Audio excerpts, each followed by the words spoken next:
What's the most disturbing thing you've ever seen? Story 1. I was 19 and the first person to come across an accident on a road a mile from my house at around 10:30 in the evening. I pulled over and went back to check on the person in the car. It was a middle-aged woman in the driver's seat with a fatal neck injury. I immediately felt sick, then called the emergency line. The operator asked if they needed an ambulance. When I responded, "No, she's already gone," they asked if I had checked for a pulse. I told them no, and they asked how I knew. Explaining that her injuries were severe was enough information for them to send the police and, I believe, the coroner. I left before the coroner arrived. One officer later told me it was the most difficult case he had ever seen. I still occasionally have nightmare flashbacks, and it has been over a decade. Story 2. Back in the 1990s, all you could legally acquire here were small firecrackers with a fuse. The really heavy ones, like nitrate crackers and cobras, were not common yet. What the so-called cool kids did have were strikers. These were larger firecrackers from Germany and Eastern Europe that did not have a fuse, but a match head you had to strike to set them off. Their official use was to scare birds away from crop fields, but they were notoriously unreliable in timing. When I was about 8, I watched a group of older kids playing with these. The explosions were loud and impressive. Then one of them struck one that went off almost immediately in his hand. It badly injured him, taking his middle 3 fingers. What stuck with me was not the injury itself, but the look of surprise on his face melting into sadness and despair. He did not even scream at first, just began crying quietly at the realization of what had just happened. It was only when his mother arrived that the pain seemed to fully hit him, and then he started screaming. Story 3. My mother passed away from what we believe were complications related to lupus. I watched her go from the strong woman I loved to someone weakened by illness. She had sores all over her body covered with bandages because she could not stop scratching them. She could not get out of bed or walk on her own because the pain in her legs was unbearable. She was terrified, and the last time I saw her, I held her while she cried in my arms, repeating, "I do not want to die," again and again. It broke my heart, and a week later she was gone. She had fallen out of bed and was in too much pain to get back into it, so she died alone on the floor of her room. My strong, beautiful mother lived her last moments scared and in pain. Because of this, the most haunting thing I have ever seen was finding her lying there, still wearing her favorite pajamas. I miss her so much. Story 4. I played baseball in high school and was on the varsity team. One day, instead of practice, our coach had us watch the C squad, mostly freshmen, play their game. We were all gathered at the left field fence cheering them on. One of our favorite freshmen was at third base, so we were calling out to him while the pitcher warmed up. The first batter came up and hit the ball hard, a line drive straight to third. The ball hit him square in the face before he could react. He had even stepped forward a little, which made it worse. There was blood everywhere pouring from his mouth. He was rushed away quickly and someone went to grab his glove and hat that were left on the field. There was something else in the dirt, and when they picked it up, the reaction was instant. It was his teeth. Not just one or two, but his entire upper row still together. I never saw him again and do not know what happened afterward. I hope he recovered. All right. Story 5. I watched one of my students become paralyzed after a severe winter sports accident. He was 16, and I was a dorm advisor at a boarding school where he lived. There was no blood, but I will never forget the sound of his impact on the icy snow. I will never forget the medics tapping his legs and asking if he could feel it, and him saying no. I will never forget the fear on his face even after the pain medication started working. He was a fantastic kid, the kind of teenager you would describe as a lovable troublemaker, trying hard to get things right and sometimes stumbling along the way. I remember one evening we were sitting and playing a video game when he suddenly paused mid-story, looked at me and said, "Bro, I have so many hormones right now." He is an adult now, graduated from college and moving forward with his life. I have not spoken to him in a while, but I think it is time to reach out. Story 6. I used to work in supply at a hospital with about 400 beds. My main job was restocking the emergency department. The kinds of cases you see in that kind of place were sometimes overwhelming. 2 in particular still stand out to me. The first was when I walked past one of the trauma bays and saw a man sitting in a chair, which was unusual since patients were almost always in gurneys. The chair he was in had high adjustable armrests, usually used for stabilizing arms when drawing blood. His right arm rested on the support, and just past the elbow, it bent at an unnatural right angle straight downward.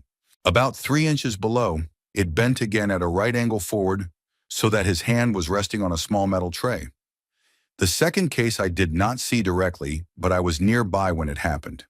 The patient had been in a car crash, and there was a frenzy of activity around the gurney with nurses, doctors, and emergency responders moving quickly.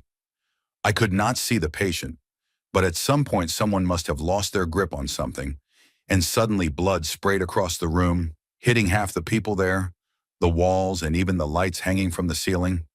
It was pure chaos. I remember coming back the next day and seeing the kind older man who worked at the hospital simply to patch up blemishes on the walls. He was painting over the stains in that trauma bay as if it were just another small repair job. Story 7. I once saw the aftermath of a terrible car crash on the side of the highway. A minivan had flipped onto its roof, and several of the occupants had been thrown from the vehicle. From where I sat, it looked like they had not survived. Their positions and the amount of blood made it seem painfully clear. It was the middle of the night on a dark, empty stretch of road, and it looked as though the accident had just happened since there were no first responders on the scene yet. There was only the wrecked van and the people beside it. I was a child at the time, sitting in the passenger seat of my dad's SUV. He slowed down as we drove past because debris was scattered across the road, but we did not stop, and he did not call anyone. I had been half asleep, but the sight shocked me, fully awake. I squeezed my eyes shut and tried to convince myself it was a dream, but deep down I knew it was real. Looking back, I cannot defend my dad's decision. Maybe he was scared, but that was not a real excuse. We were the only ones there, and I have no idea how long it was before another car came by. By the time I fully processed what I had seen and how disturbing it was that my dad had done nothing, a couple of years had already passed. As a kid, I did not know how to bring it up with him, especially since he was an intimidating man, even though not abusive. I have tried to convince myself that everyone in the van had already passed by the time we came upon it, but I do not know if that was true. The thought that someone might still have been alive and we just drove away has haunted me off and on ever since. Story 8. Growing up with both parents struggling with addiction, I saw far too much, and it has definitely shaped who I am today. One memory still stands out. My parents went on a particularly long and terrible binge and locked themselves in their bedroom for days. I was left to care for myself and my siblings with no food in the house. Desperate, I called a family friend in tears. He came immediately and broke down the door. What I saw scarred me forever. There was blood on the walls and ceiling from their constant needle use. They looked like shadows of themselves, and the smell in the room was overwhelming. They had not bathed or left the room in days. Burn marks scarred the carpet, table, and bed from smoking. I am still surprised the house never caught fire. They panicked when my friend forced the door open and started fighting him. He shouted for me to grab the substances and get rid of them. As I ran to flush them away, my mother grabbed me, slammed me against the wall, and struck me with a force that could have seriously hurt me. My friend broke free from my father and pulled her off, giving me a chance to escape. I was traumatized and in shock, but I somehow gathered myself to comfort my little brother and sister. We sat together under a blanket in the living room, crying for hours. I am proud to say that all three of us never touched illegal substances, not as kids and not as adults. The trauma of watching what substances did to our parents kept us away from that path. I turned the pain into something positive, building a career in substance abuse and mental health. My father eventually passed away from an overdose in 2004. We witnessed that too. Despite everything, he was a good man at heart, always encouraging us to continue our education and make a better life. He used to tell me he hoped his struggles would keep us from repeating his mistakes. I hope he can see us now and feel proud. Story 9. One of my jobs was located next to a homeless shelter. One day a coworker rushed in and said he had just seen someone run over in the parking lot. Twice. I shouted to another coworker to call emergency services and sprinted outside. The man had been lying in the lot earlier, and I had even thought about offering him a box of cereal in exchange for moving, but I second-guessed myself.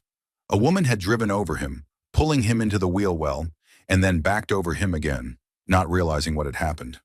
I stayed with him until the ambulance arrived. He seemed dazed, not even understanding what had happened to him. It was heartbreaking. He believed he was about to die, and I quietly agreed, though I could not say it out loud. His spine was clearly injured, and one leg was broken so badly the bone was pushing through his jeans. When I asked his name, he told me it was Chris, the same as mine. I said, "Well, I'm Chris too, and I'll stay with you until the ambulance gets here." All he wanted was to talk to his daughter, but in his condition he could not remember her number, and his phone was dead. I told him she would understand and that she loved him no matter what. At the same time, the driver was completely distraught. I found myself trying to reassure her it was not her fault while also consoling him. The whole situation left me in tears, and later I could not find any information from the hospital about what had happened to him. Storytime. As a police officer, I once responded to the scene of a tragic suicide involving a teenager. Another officer had arrived just before me. As I got out of my car, I saw the boy's mother and sister outside the house. The mother was screaming, and the sister stood frozen in shock. The officer coming out of the house looked at me and shook his head. I went inside and was met with a sight I will never forget. The boy was on the floor, lifeless, and the room was covered in blood and fragments. The hunting rifle he had used was beside him. The scene was overwhelming. Walls, ceiling, and furniture all marked by the violence of what had happened. I stepped back outside to secure the area for investigators. While waiting, I noticed a piece of tissue stuck to the glass of his bedroom window, having flown through the blinds. Later, when another officer came back out after inspecting the room, he unknowingly carried some of it on his jacket and cap. It was one of the most disturbing calls I ever responded to, and all because of heartbreak over a girl. Story 11. Back in the late 1990s, I managed an adult video store. The business was basically separated into the sales floor, with all the movies, products, and accessories, and the arcade, which was a set of booths with video screens where customers would put in dollar bills and watch movies for a few minutes. Other activities often went on back there, even though there were signs posted prohibiting it to comply with city ordinances. One day, it had been a slow morning, and the only person in the store other than me was a homeless man named Dap that I would let hang out inside when it was cold outside. This was in January in Kansas City, so it was very cold that day. My shift started at 8 in the morning, and I had already been there a few hours, just listening to music and chatting with Dap. At around 12 in the afternoon, a couple more customers came in. One was just wandering the sales floor, looking at movies, while the other one went directly into the arcade. A few minutes later, he came out looking a little shaken. He walked up to me and in very broken English said something like, "Man back there, very bad, very bad." I assumed the man in the arcade had tried to approach him and that the customer was upset about it. So I grabbed my flashlight, since there was very little light back there, and figured I would just go tell the man to stop. Dap came with me, saying he had my back in case the guy got aggressive, which could definitely happen. So Dap and I started walking down the rows, looking into each booth, of which there were 12, trying to find the man. When we got into the back row, which was where the small openings in the walls were, we saw what very bad actually meant. The booths were small, about 4 to 5 feet square, with the door on the south end, the video monitor on the north end, and small openings cut into the east and west walls. A metal stool with a round seat was bolted to the concrete floor right in the center. The man had clearly been there since before my shift started, because for hours the only person who had come in was Dap. The sales counter was next to the only door to the business, which beeped when it opened, so I knew no one else had entered. The man was wedged into the corner of the booth, lying on his back, his legs bent back over his body and jammed under the stool, completely folded in half. He had used the stool to force himself into a position that left him stuck. Dap said, "Oh no." I replied, "What is this?" Then Dap said, "I don't think he's breathing, man. You gotta help him." I tried calling to him. "Sir, sir, can you hear me?" Nothing. I nudged him lightly with my foot, and suddenly there was a wet sound, like liquid spilling onto the floor. The smell of alcohol and vomit hit immediately. The man started making a rasping, gasping noise with a gurgle in his throat. His breathing sounded terrible, but he was still alive. I looked at Dap and said, "That's enough for me," and we ran out of the arcade so I could call emergency services. Soon after, a fire engine, an ambulance, and a police car pulled up outside. The firefighters had to cut part of the booth in the stool to free the man. They told me he had clearly been dangerously intoxicated before even attempting it, and in the process, he had also managed to injure his spine. He survived the incident, but the responders doubted he would recover well. They all said it was one of the strangest and most disturbing situations they had ever encountered. We made jokes about it later, but I had nightmares for a long time afterward. Story 12. I was 13 when I saw my dad attempting to hang himself. My mum's screaming of my name woke me up, and when I ran out, she was holding him up while I cut him down. He was already unresponsive by the time we found him, but the ambulance crew managed to bring him back somewhat. They were afraid of severe brain damage, possible permanent coma, or eventual death. What ultimately saved him was a recently graduated doctor who decided to lower his body temperature with an ice bath to reduce further damage. At the time, I did not understand exactly what the procedure was, but it worked. We saw him the next day or two once he regained consciousness. It has been 13 years since then, but I can still remember the rope burn around his neck that lasted for months. What haunted me the most, though, was a moment earlier that evening. As I walked past him on my way to bed, he said, "I love you." It was rare for him to say that, and instead of really acknowledging it, I just mumbled, "Good night." For years afterward, I beat myself up over it. Every night until I left for university, I would check the rafters in the garage, terrified of what I might find. Story 13. I witnessed my grandmother die from cancer. She was an alcoholic, and we had lost contact when I was 5, so I hardly knew her and had very few memories. Then one day my mom called and told me her mother had stage 4 cancer, was near the end, and wanted to see us one last time. We visited her the next day. She was kind and even cried when she saw us. After that, we visited her almost every day in the hospital because she wanted us near. When the doctors could do nothing more, she was released home. By then, she could not sit up because of back pain and dizziness caused by the tumors. My aunt became her main caregiver, but she was alone, so we had to help. When my aunt went out for groceries or to get medication, I looked after my grandmother. She was unconscious most of the time, and her breathing made rattling sounds. I was told she could die at any minute, and it really felt like she was on the edge. When she did wake up briefly, she would cry, wail, and beg me to stop her pain. She was on heavy pain medication, but even with morphine patches and tramadol, nothing seemed to ease her suffering. Sometimes she drank alcohol along with the medicine, but even that did not end things. None of us knew how she managed to hold on. The illness and medication also gave her hallucinations. Her eyes would go wide with terror as she described tiny people living in the walls, trying to take her jewelry and furniture, or pushing the ceiling down on her so she could not breathe. Once in the middle of the night, she started yelling at someone who was not there. Despite not being able to sit up before, she suddenly sat, then collapsed back, rolling her eyes, spitting, and making rattling noises while screaming. The next day, she did not remember any of it. She also often spoke about a shadowy figure in a hat who wanted to take her away. She died 3 months after her diagnosis, just 2 days after her birthday. The last time I saw her was on that birthday. She was unconscious, breathing heavily, and we all thought it would be her final day. In her last days, she looked almost lifeless, with pressure sores on her back and the smell of decay around her.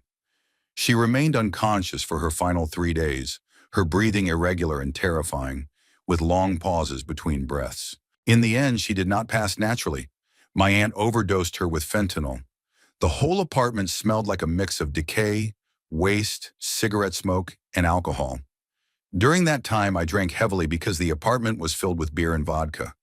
But I still remember everything vividly: the sounds, the smells, and the images. To this day, any conversation about death can bring flashbacks that feel as real as they did then. Story 14. I work as a mortician, and although I have seen many disturbing cases, one in particular has stayed with me. A gentleman had been found in the woods weeks after he had taken his own life with a shotgun. I had handled many cases involving long-deceased individuals and firearm deaths, but this one was different. My task was to go to the medical examiner and bring his body back into our care. All my coworkers told me was his name, and that he should be placed in the crematory immediately once I return. I had no idea how he had died. I should have known something unusual was coming when they rolled his body out of the deep freezer. Later, when I was preparing to place him into the crematory, I followed the funeral home's policy.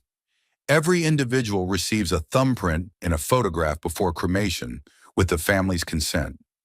I opened the bag as usual, and what I saw made me fall backward. His face was mangled beyond recognition. Everything from the nose up was gone, and his teeth were twisted and displaced in grotesque ways. The sight hit me harder because I had no warning. Opening a bag to find only half a head was something I had never experienced. The image was eerily similar to a scene from an episode of South Park where a character is shown performing after a self-inflicted injury. To this day, I cannot watch that episode because it looks almost identical to what I saw. The experience gave me nightmares for days, and even with my line of work, that one stayed with me. Story 15. This past July, I was driving down a busy road when I saw a large dog get struck by a car. The vehicle did not stop. I immediately pulled over in the right lane, not even checking if there was traffic behind me. Luckily, there wasn't. I threw on my hazard lights and jumped out of the car. My friend in the passenger seat was stunned as I ran into the middle lane. Another truck stopped behind the dog, also putting on hazard lights. The driver asked, panicked, "Oh my God, did I hit him?" I told him no, but that he needed to help me move the dog. The animal was too heavy and bleeding for us to lift by hand. I grabbed a jacket from my trunk, a nice one, and we rolled the dog onto it so we could carry him to the sidewalk. The truck driver parked behind me, and a few more cars stopped to help. The dog was struggling to breathe, choking on his own blood, with blood coming from his mouth and eyes, gasping for air. I was sobbing, overwhelmed. I had never before been present at the exact moment something or someone was dying. I had only ever seen before or after. Animal control said they were closed as it was about 9 at night and they would pick up the body the next day. No animal hospitals nearby were open, and it was clear he was not going to survive. It took around 30 minutes before he stopped breathing. Near the end, his whole body would seize, tightening as though he were about to get up before he would collapse and gasp. This happened 3 times. About 10 of us were gathered on the sidewalk, horrified. I was the only one kneeling beside him, stroking his face, whispering that it was okay. The bloody tears coming from his eyes and the pooling blood beneath his mouth were heartbreaking. After he passed, I stayed with him another 20 minutes to make sure he was gone. I then covered him as best I could to spare children or others from stumbling across the site in daylight. It took animal control 2 days to remove his body. They left my jacket on the sidewalk. I drove by several times each day until I saw that the dog was gone. I had posted online everywhere I could to find his owner, but never did. His short nails and well-groomed coat told me someone had loved and cared for him. I did everything I knew how to make sure he did not die alone, scared and in pain. Even if he was in shock, I am certain he felt something. The experience was deeply traumatic, and even writing about it now brings tears to my eyes. It was truly awful. Story 16. When I was growing up in the 1990s, my father had a problem with a man at work. Long story short, that man began stalking our family, watching us kids, following my mother, and even leaving strange letters and objects in our cars and inside our house when we were not home. I watched my father unravel as he tried to protect us. He bought night vision equipment and would spend nights lying in the bushes outside our house, waiting to catch the stalker. He never managed to catch him during the night, but one day he did. We were sitting on the porch talking when a man walked by on the busy road in front of our house.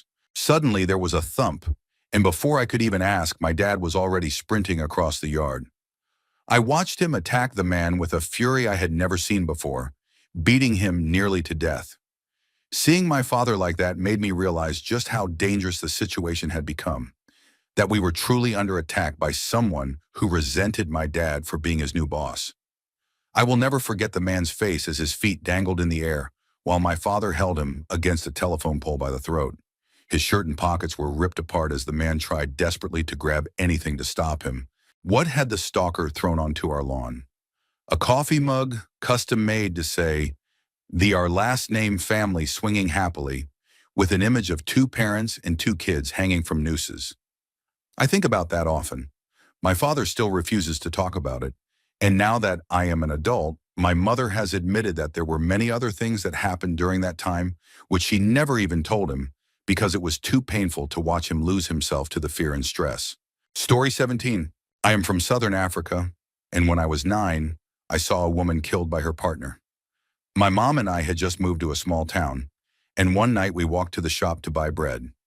Across the street, we saw them. Just the two of them. No one else around. He suddenly threw her to the ground, grabbed her by the hair, and began smashing the back of her head against the pavement again and again. I can still remember the way her head looked like a balloon, bouncing against the ground. It went on for what felt like forever. My mom tried to get a nearby security guard to help, but he refused to do anything. The man eventually picked her body up, slung her over his shoulder, and walked off, followed by an elderly woman. His mother or hers, I don't know. My mom told me to follow them on my bike to see where they were going. I trailed behind, terrified, as I listened to him rant that nobody disrespects him without consequences. Eventually, I lost my nerve and turned back home. We never spoke of it again in our house, and the incident was never mentioned in town after that. I am 36 now, and I still think about it every single day. I remember every detail: the color of her jumper, the length of his beard, the sound of his voice, the expression on the security guard's face. Strangely, the only detail I cannot recall is what the older woman looked like. Everything else remains sharp in my memory. Story 18. While working in healthcare in the emergency room and intensive care unit, I have seen some terrible things. But one of the worst was during my time as a respiratory therapy student on an ER internship. It was an ordinary day, and I only had a couple of hours left on my shift. I was already thinking about going home when a patient arrived with a gunshot wound to the head. I had seen similar cases before, but what happened next was unlike anything I had ever experienced. As soon as the gurney rolled in, the entire trauma team froze. Usually everything runs like a well-oiled machine, but for a moment everyone just stood in disbelief. Then suddenly one of the ER nurses let out a piercing scream. She had realized the patient was her husband, and not only that, but he was also a fellow ER nurse at the same hospital. I can still hear her screams in my head. The shock and grief on the faces of the staff as they pronounced him gone were devastating. I could not find my preceptor for the rest of the day. Later I learned that they had been close friends with the nurse's husband and had gone off to cry privately. I do not blame them. I would not have wanted a student asking questions either. I have seen many horrific cases, but when even people who deal with tragedy every day are shaken to their core, you know it is something beyond terrible. Story 19. I used to work as a certified nursing assistant in a hospital. Because of short staffing, there were times when patients with severe dementia had to be restrained by tying them to the bed rather than assigning someone to sit with them. This was to prevent them from pulling out intravenous lines or catheters or from harming themselves or others. One night we had an elderly gentleman who needed restraints. We checked on him every 15 minutes to make sure he was safe. He was scheduled for surgery in the morning and was marked as NPO, which meant he could not eat or drink anything. He did not understand this and kept calling out, "Help! I'm so hungry!" over and over, stopping only to catch his breath. His voice echoed constantly down the hall, and because it was illegal to close the door on someone in restraints, everyone could hear him. Around 3 in the morning, he suddenly went quiet. The nurses and I assumed he had finally fallen asleep. 3 minutes later, it was time for my routine check. When I entered his room, I was horrified. He had managed to free one arm from the restraint, and in those few minutes of silence, he had bitten deeply into his own forearm. He had taken several bites, swallowed the flesh, and covered himself in blood. His torso and bed were smeared red. It remains the most disturbing thing I have ever witnessed, and it haunts me to this day. Story 20. While serving in the Navy, I was on duty aboard my ship when, at around 3 in the morning, I was awakened by a medical emergency call. It was unusual because we were in dry dock and only civilian contractors were on board with our duty section. I sprinted to the location and was the first to arrive, even getting a pat on the back for being quick. At first, I could not see much because it was pitch black, so I turned on my flashlight. What I saw stopped me cold. Blood was everywhere, and a man was lying on his side, covered in it. I rushed to him and asked, "Sir, how did this happen?" He replied, "I have no idea. My back hurt, so I sat down, and now I can't move." I stayed with him until others arrived to help get him onto a stretcher and down to the pier, where paramedics were waiting. Later that week, our commanding officer made an announcement over the ship's intercom. He explained that the man had been shot from across the river and that no one knew who had fired. He then asked all of us who had helped to report to his office. We sat down and he said very bluntly, "If you touched him, you need to get tested for HIV immediately." My heart dropped because I had been covered almost head to toe in that man's blood. I was tested and thankfully cleared. Even now, the image of that man lying in a sea of blood comes back to me without warning. It was a life-changing experience, one that remains with me every day. Story 21. I was about 13 years old, walking home from school along my usual route, which took me across active train tracks. I was about 30 yards away when the warning lights began flashing and the crossing bars started to come down. That was when I noticed a man standing near the tracks a little further down. He looked at me, and I looked at him. His expression was sad but determined. I smiled awkwardly and waved, and he actually smiled and waved back. Then he motioned for me to step back. I was confused, but I did move away from the tracks. As the train approached, he began pacing, wringing his hands and glancing at the oncoming train repeatedly. I breathed a sigh of relief when he turned and started walking toward the woods behind us. I thought he had changed his mind. The train was now about 50 yards away and closing fast. Suddenly, I heard a sound to my right and turned just in time to see him dive onto the tracks. I froze for a second before running as fast as I could. I did not fully process what I had just seen until I reached a friend's house and told his mom. By then, sirens were already in the distance. They drove me home and told my parents what had happened. It took years of therapy to work through the trauma of that day, and even now, the memory is as vivid as ever. Story 22. When I was 14, my stepfather told me he wanted to speak with me privately. He had been arguing with my mom all day, and the atmosphere in the house was tense. In front of me, he crushed up some pills and snorted them, saying, "Yeah, I do substances. Your mom doesn't like it." Then he rambled on about my dad, accusing him of things and connecting it to my sister's struggles. His eyes were bloodshot, and I felt anxious and afraid, unsure of what to do. As soon as I had the chance, I left the room without telling anyone. Later that night, he and my mom argued again, and she ended up sleeping on the floor beside their bed. I was supposed to be enjoying a sleepover with a friend, the first weekend of the school year. But instead, we set up in the living room with movies. I woke up in the night to my mom screaming. She had found him unresponsive. She was wailing as she called emergency services, and she told us to go into my bedroom. My heart was pounding, and I felt powerless but tried to act strong so she wouldn't have more to handle. Afterwards, she sank into a deep depression for more than a year, and I had to take on much of the responsibility of keeping the house together. We didn't go into that bedroom for years, and my mom slept on the couch every night. My grades suffered, and that moment marked the beginning of my own depression that lasted throughout high school. For a long time, I believed I was responsible, that I had killed him by staying silent. The guilt stayed with me. Eventually, I also felt anger that he had put me in that position, using me as a cover for his substance use. I was just a kid, and it was unfair. My feelings about him remain complicated. He wasn't always bad. He had a fun and spontaneous side. He once took us to New York City for my first visit, showing us a pastry shop and even a club he had worked at. He was surprisingly accepting when I started questioning my identity, more open-minded than I expected from a Southern truck driver. He had trauma of his own, including being a survivor of September 11th, and he was loud, generous, and always joking. But he also struggled with addiction to medication for real health issues. It doesn't excuse his choices, but it explains some of them. It took me years to stop having nightmares about that morning, and even longer to start forgiving myself for freezing and not telling my mom what he had done. Story 23. In 2015, when I was 21, I spent a week in a mental hospital to detox from substance addiction. That week changed me, and I still remember some of the people I met and the things I witnessed. The first experience that shook me was with a young woman, maybe 18, who I heard had overdosed on a bad party substance and was left in a catatonic state. She always had a caretaker by her side. One day in the common room, the caretaker turned away briefly, and suddenly the girl was right in front of me. She grabbed both my arms and looked directly into my eyes. I cannot fully explain the look she gave me. It was fear, sadness, and desperation all at once, as if her mind was trapped in a body that could not respond. It felt like something from a horror film, but real.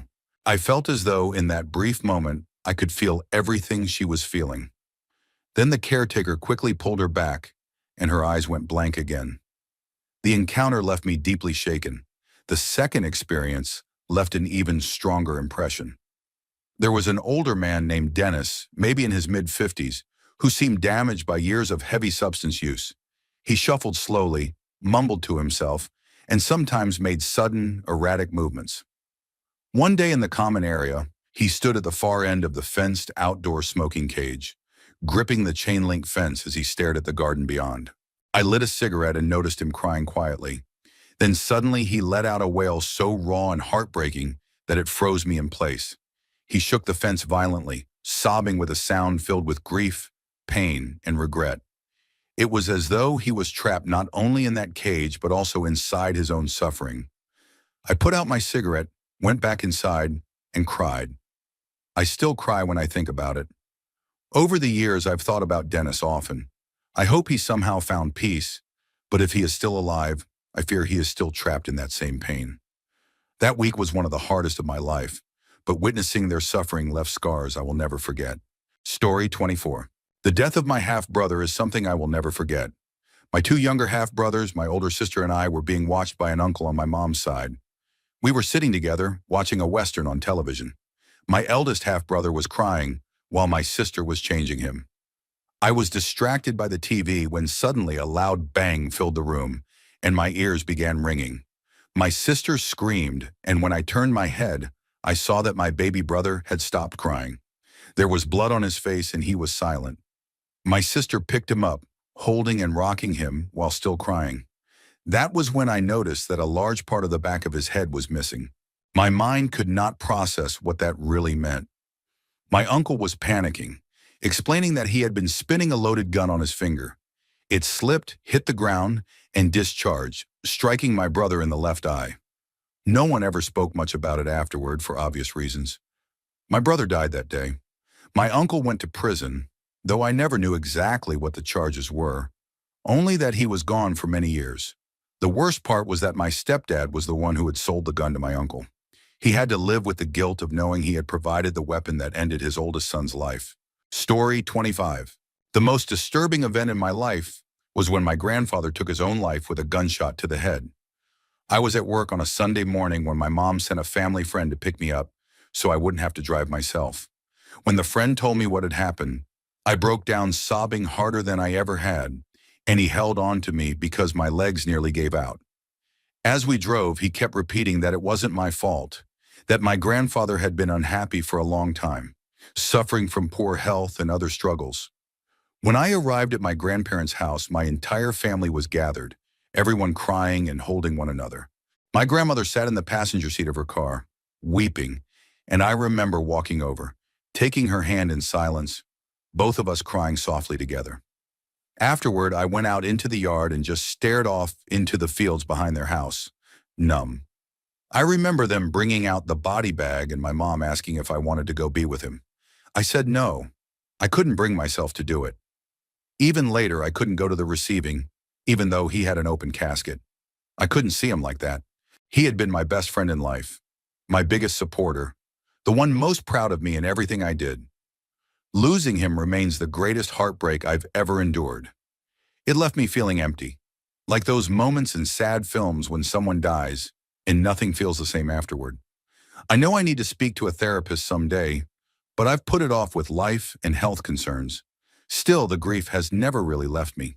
Story 26. One of the most difficult people I ever knew was an elderly Harvard graduate, tall and lanky, who was the worst alcoholic I had ever seen, yet also one of the most intelligent. When sober, he could walk normally, but once he started drinking, he became wheelchair-bound. He often lost control of himself, sitting in his own mess, surrounded by swarms of flies. Despite that, I liked him. He was always reading books, laughing, friendly, and deeply intellectual. I often found him rolling down the double yellow lines in the middle of the road on late-night walks. I would fireman carry him up the stairs to my apartment and place him on my extra mattress. One night, he yelled, so I went to check on him, only to find he had been eating my chips and accidentally pulled a chewed-up mouse out of his mouth. Another time, I caught him urinating on my fridge and in my trash can. He ended up getting me evicted because instead of stepping 5 feet to the back fire escape, he insisted on smoking in the hallways. Still, he was the only person I could really talk to, even though he was more than twice my age. He often broke down crying, thanking me for being his friend. One night, he fell down my stairs, legs folded awkwardly over his head, his thin body twisted in a way that shocked me. I even took a picture to show him why he needed to stop drinking, but it didn't work. 6 months ago, he passed away. He always told me God would take care of me for the way I had looked after him. Despite all the chaos he caused, I believe he meant it, and I will never forget him. Story 27. As a mortician in a large city, I have seen countless disturbing things, but one of the worst involved an 11-month-old boy. The official report was that he had fallen over and hit his head, but the police suspected abuse, so the medical examiner performed a full forensic autopsy. For those who do not know the difference, a regular autopsy involves the Y-shaped incision on the chest and opening of the cranium, but a forensic autopsy is far more extensive. The arms are open from shoulder to wrist, the legs from ankle to hip or lower back, and sometimes the entire back is cut from the base of the skull, down the spine, and across the shoulders. They also take fluid samples from both eyes, which leaves the body without its natural eye shape, and they remove sections of skin that show bruising or other injury. It is brutal on adults, but on a baby it is almost unbearable to witness. This poor child had been flayed open for examination, which was already deeply unsettling, but when I removed the skull cap, I saw that he had been struck in the back of the head so forcefully that his skull had cracked all the way up one side and across the top.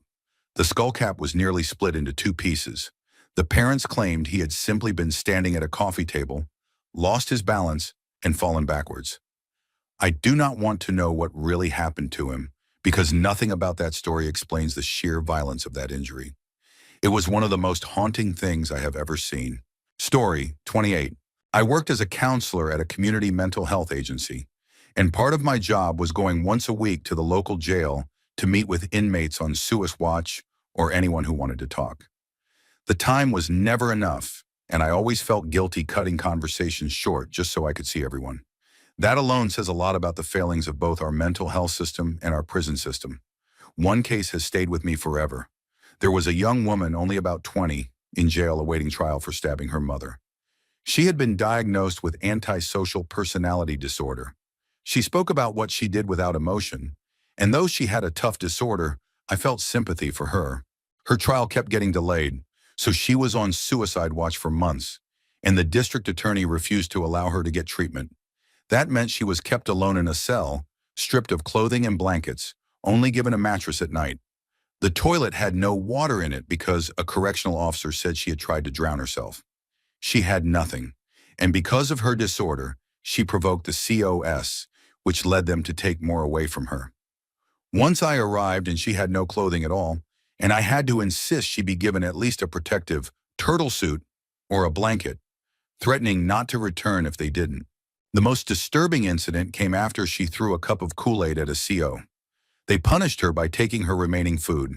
In retaliation, she scratched open her finger until it bled, smeared blood across the walls, and even smeared it on the nurse who tried to help. That week, she wasn't allowed to meet me in the usual room. I had to talk to her through the door, looking into a cell still streaked with blood. She showed me her finger, bandaged now, but she had clawed it so deep the bone was visible. It looked like something out of a horror movie. Eventually, she was sent to the hospital, but the whole ordeal left me convinced that suicide watch beyond a few days should require mandated hospital treatment. Correctional officers are not trained to handle that level of crisis. Some even laughed at her or called her crazy, without realizing they were part of the problem. Story 29. A few years ago, a very popular high schooler in our town died after falling out of the back of a pickup truck. It happened during a drill on campus, when several kids were riding in the truck bed while it moved between areas. The driver jolted the truck and some kids fell out. One boy landed badly and sustained a head injury that turned out to be fatal. He was a great kid, a football player, active in church, and even started a chapter of Christian athletes. I hadn't witnessed the accident, but my husband had coached him in youth football, so we attended the funeral. What I will never forget for the rest of my life was watching his mother follow the casket out. She was weeping, retching, barely able to walk. Two of her son's teammates had to hold her up by her arms. The grief in that moment was palpable, filling the entire church. Seeing her at the lowest moment of her life was something I could never imagine bearing myself. Even though all of us carried just a tiny piece of her pain, it was unbearable, and the weight of it hung heavy in the silence as the service ended. Story 30. Years ago, I was on a tour bus when we were jolted awake in the middle of the night. Our bus had crashed into the back of a semi. I stumbled out of my bunk into chaos. Broken glass, debris, clothes, and pieces of the bus scattered everywhere. As I made my way forward, I found the driver pinned to his seat by the crushed dashboard, bleeding profusely. We tried to stop the bleeding, but emergency services told us we were part of a massive 20-vehicle pileup, and help would take time. 2 hours later, rescuers arrived with the jaws of life and freed him. His legs and torso were mangled, but he survived. While they worked on him, I stepped outside. The sun was rising, the fog lifting, and I saw the devastation around us. Across the interstate, a car had been rear-ended by a semi, shoved beneath a tractor trailer, and had caught fire. The fire had nearly burned out, leaving behind the charred remains of the driver still in the seat. Two surviving passengers had collapsed on the road in shock. Behind us, a young man was pinned in his car after hitting our trailer. Miraculously, the trailer had saved his life by stopping him from slamming into the bus's hitch. He was alert, even trying to joke, though we didn't tell him the man in the passenger seat of his car was already gone, slumped lifeless and pale. Nearby, 2 or 3 bodies lay on the highway covered with sheets. Beyond that, cars were scattered in all directions, some overturned, some crashed into the woods. Survivors stood around crying or silent in disbelief. In total, about 20 to 25 vehicles were involved, and the final report said 9 people had died. That morning will forever remain one of the worst things I have ever seen. Story 31. One of the hardest things I have ever gone through was my dad's last few months. I was 20 at the time, and he was 44. He went into the intensive care unit on July 4th, 2021, and was placed on a ventilator for 3 weeks. When he was finally taken off it, he began improving. After being bedridden for so long, he was able to use a walker and slowly regain some strength. He was discharged on August 1st, and for a while things seemed to be looking up. Then in early October, he started having trouble breathing again. He resisted going on the ventilator because he didn't want to go through it a second time, but eventually he agreed. About a week later, his condition worsened. His blood pressure dropped, his heart rate slowed, and his oxygen was low. Over the following week, he seemed to be recovering slightly, with better blood pressure and a steadier heart rate, though he remained in a medically induced coma. Then, without warning, he declined again. My sister and I went to the hospital to see him, along with his girlfriend. I sat with him for a while, then stepped out because I didn't handle it well. About 2 hours later, my sister came out crying and told me, "He's gone." It was devastating. He had gone from nearly dying to improving to saying he felt better than he had in a long time, and then back to the hospital where he passed away. In the end, his body failed. He suffered kidney failure, heart failure, a collapsed lung, and a fractured vertebra. Even if CPR had revived him, it would have left him paralyzed. Story 32. My parents and I were leaving church one day, and since my dad was the pastor, we were often the last ones out of the building. As we pulled out of the parking lot, my dad noticed a van with towels covering all the windows. At first, he thought someone might just be sleeping inside and trying to block out the light, but something about it made him uneasy. He decided to check. We parked beside the van, and my dad knocked on the windows. To our shock, 2 children rolled down the window and lifted a towel. They couldn't have been more than 6 to 8 years old. Their hair was completely matted, their clothes and skin filthy, and they looked severely malnourished. One was a girl wearing only a pair of dirty shorts. My parents were stunned. They gently asked what they were doing there. The kids kept insisting that their dad was in the bathroom and would be right back, but it was obvious they were frightened and lying. My dad told my mom and me to go find a police officer while he stayed with the children. The kids protested desperately, pleading with him to leave, saying their dad would return any minute. My mom and I drove less than 5 minutes away to the police station and returned with an officer. By the time we got back, the man never showed. He must have seen my dad talking to the kids and decided not to return. Later, we learned that the children were victims of human trafficking. The sight of them in that van, terrified, dirty, and trying to cover for their abuser, was absolutely chilling. It has stayed with me ever since. Story 33. I once found my roommate dead in his room. He was only 55 years old, but his health had been declining for years. He suffered from severe back issues as a result of his time as a veteran and had long struggled with alcohol dependence.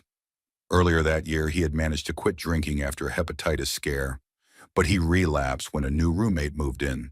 Someone we later discovered was dealing substances out of the house. The stress of living there, his health struggles, and his depression all drove him deeper into drinking again. One evening I got home from work around 7 or 8, and he was already in bed. That didn't strike me as unusual since he often turned in early. But the next morning he still wasn't up. And when I returned home after work, the new roommate told me he thought the older man might be dead. I brushed it off at first, assuming he just wanted to be left alone. I knocked loudly on his door, but there was no answer. I called his phone, and I could hear it ringing inside the room with no response. At that point, I started to fear something was wrong, so I called the landlord and asked him to unlock the door. About 20 minutes later, when the landlord opened it, we found him lying by the door with his eyes wide open. He had been dead for hours, likely trying to reach the door before collapsing. A trash can near his bed contained black vomit, and the coroner concluded that he had died of alcohol poisoning, which the autopsy later confirmed. Story 34. For a time, I worked as a newborn photographer in a hospital. Most of the time, it was a joyful job, but occasionally there would be a fetal demise, and parents would still request photos. If the delivery happened late at night, when photographers weren't available, a nurse would take the pictures, and I would edit them afterward. One particular case remains with me. The delivery was far too early for the baby to survive, and since none of the photographers could be there, the bereavement counselor took the pictures. Usually in such cases, we would just provide a handful of carefully taken photos of the infant, maybe 4 to 8 images. But this time the counselor took many more, capturing not only the baby, but also the room and the family's grief. The mother, her sister, and the grandmother were all present. The grandmother in particular had expressed her wish to change the baby's diaper, something she could do as a final act of love. They allowed her to put on a preemie-sized diaper, which was still disturbingly large for the tiny child. In the photos, the grandmother's expression was calm but deeply somber, while in the background, the aunt could be seen sobbing. When I received the memory card, there was a note explaining the grandmother's wish, so I included those images in the set for the family. Editing that set was one of the most disturbing and emotionally heavy tasks I have ever done. It wasn't just a technical job. It was witnessing a family's heartbreak and their attempt to find a sliver of tenderness in the middle of devastating loss. Story 35. It's hard to know where to start. I served as a combat medic, and I saw plenty of terrible things during those years.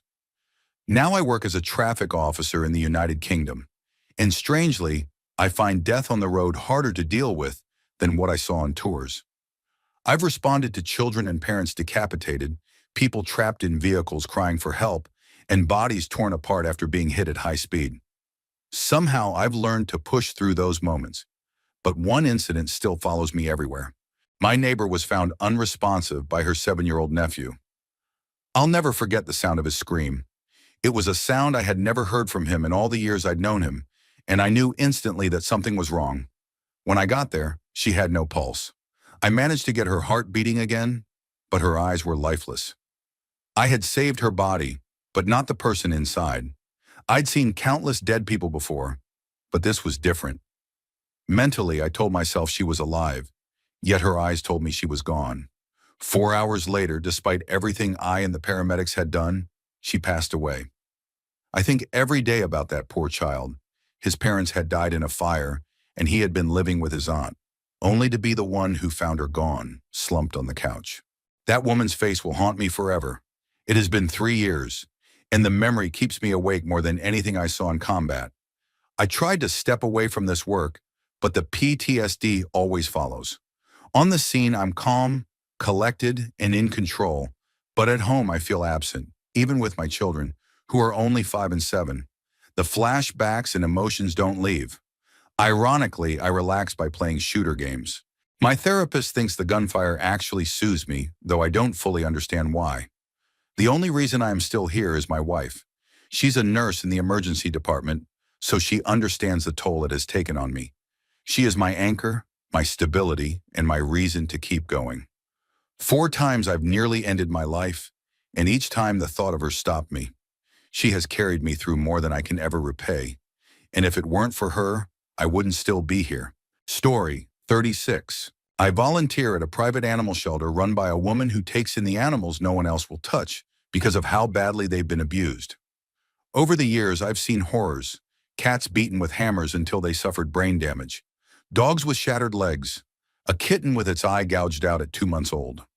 One of the dogs had been tied up with wires that cut into its skin and beaten daily for over a year. The cruelty people are capable of never stops shocking me. The worst case I encountered was one late night around 11 when I got a call about a cat at a subway entrance. When I arrived, I found it dragging its crushed back half, a broken bone sticking out of one leg and the other twisted and useless. Its foot was hanging by rotting flesh, and its side was covered in deep, partially healed cuts. It had clearly been like this for days. The cat cried in such unbearable pain that it broke me. Since it was a holiday and all the vets were closed, I took it home and did my best to keep it comfortable until morning. At the hospital the next day, the vet told me the cat had been injured for at least 10 days. For that long, it had been dragging itself around the subway, crying, while people just walked past. The people who called me said it wasn't even afraid. It let them feed and comfort it. We at the shelter decided we would do whatever it took to save it, even knowing it would never walk again. My wife and I offered to fund its care and supplies for the rest of its life. But just before surgery, the cat died. I couldn't wrap my head around the fact that for 10 days, so many people ignored its suffering, assuming it would just die on its own. Instead, that cat fought to live, holding on against impossible odds.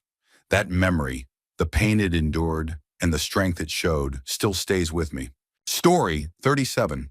When I was about 10 years old, my dad took me and my 12-year-old sister to the southern highlands of New South Wales to stay on a family friend's property in the countryside.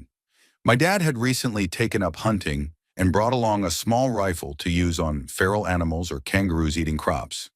One day while driving around the property, he spotted a kangaroo.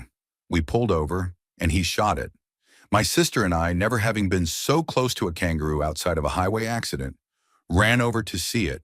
When we reached it, my dad discovered that the kangaroo was a female with a joey in her pouch. My sister and I didn't immediately understand what that meant, but my dad explained that since the mother was gone, the joey wouldn't survive, and the only humane option was to end its life as well. We assumed he would take care of it discreetly, away from us. Instead, he pulled the joey from the pouch, held it by the tail, and swung it hard against a rock. The image of its small body, and especially the way its eye bulged from the impact, burned into my memory. I cried for the rest of the day, and my sister was just as upset. I know my dad was trying to teach us a harsh truth about the reality of life in the bush, but I wish he had chosen another way. That lesson stayed with me far longer than he ever realized. Story 38. One night, my friends and I had been drinking at our small-town pub and decided to head into the city. A sober friend came to pick us up in his van. On the way, we had to stop for one of our group to throw up. While pulled over, a car passed us. A car I recognized. It was my friend's grandmother driving, and inside were my friend and his 2 younger brothers. A little further down the road, we came across chaos. Pieces of vehicles were strewn across the asphalt, and 2 cars had crashed into the ditch. We immediately stopped. My friends ran out to stop traffic and drag large chunks of wreckage off the road, while I rushed toward the vehicles. One of them was the grandmother's car. My friend was in the back seat with a broken arm. His little brother had been thrown through the windshield but miraculously landed in a soft field and survived with only minor injuries, and his grandmother was pinned behind the steering wheel. She was still alive, but barely. I'll never forget her face, confused, disoriented, and full of pain, as if she couldn't process what had just happened.